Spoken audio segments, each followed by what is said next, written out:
Ал баршаңызға сәлем достар. Бүгін сіздермен бірге дәмі тіл үйірер, жұмсақ болып шығатын, балалар сүйіп жейтін, дастарханға тарту етсеңіз бірден таусылып қалатын печеньенің рецептісімен бөлісейін деп жатырмын.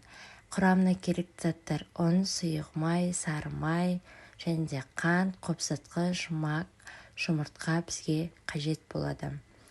Ең әуелі жұмысымызды жұмыртқадан бастайтын боламыз.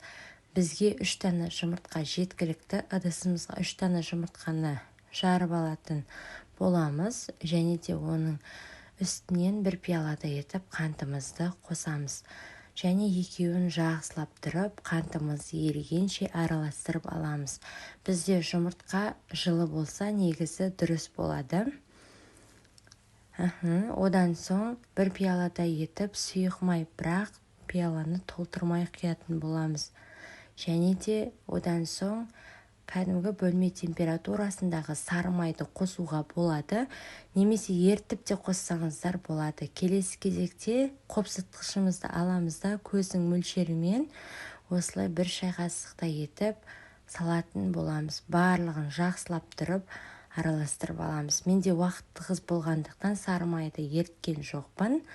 Бізде мак қажет болады. Негізі мак қатты маңызды емес, қалауларыңыз бойынша қоссаңыздар да болады. Маған мак ұнайды.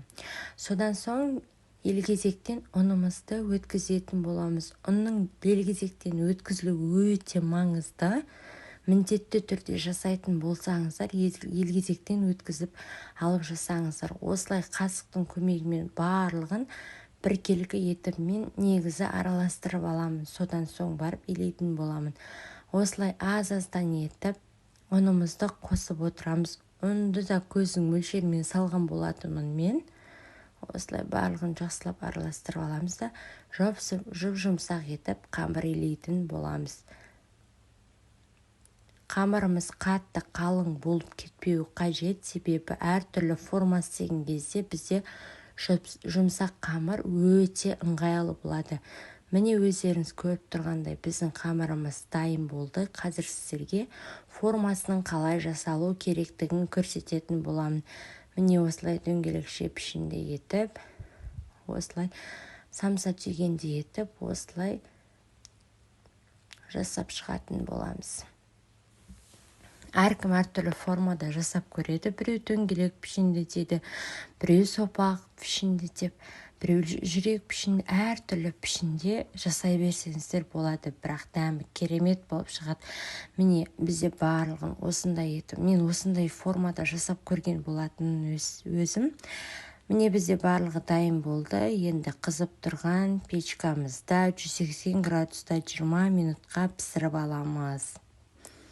Вуаля, иісі қандай тамаша. Ыстық шаймен деген ішкің келе береді ғой. Міне бізде дайын болды. Барлығы ыстықтай болып тұр. Қазір дастарханға және де балаларға тарту ететін боламыз.